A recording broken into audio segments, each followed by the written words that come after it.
বিশ্ব মানসিক স্বাস্থ্য দিবসে প্রতিটা দিবসেরই তো একটা প্রতিপাদ্য বিষয় থাকে। এই বিশ্ব মানসিক স্বাস্থ্য দিবসে এবারের প্রতিপাদ্য বিষয় কি?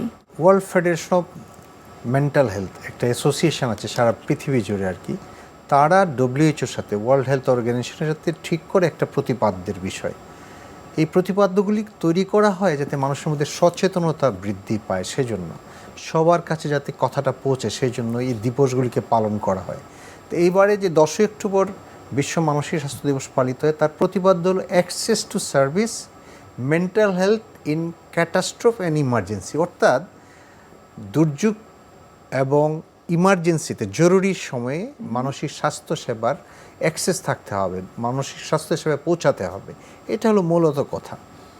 আমরা সবাই কিন্তু জানি যে দুর্যোগ তো সবসময় আসছে।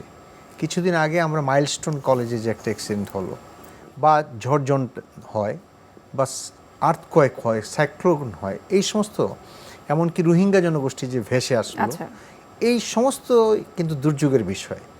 অথবা ইমার্জেন্সি কোনো একটা অ্যাক্সিডেন্ট হলো, ট্রমা হলো, এগুলিতে যাতে মানসিক স্বাস্থ্য সেবাটা নিশ্চিত হয় এবং মানুষ যাতে সেই স্বাস্থ্য সেবার কাছে যেতে পারে, সেটার জন্যই কিন্তু আজকের এই যে প্রতিপাদ্যটা ঠিক করা হয়েছে।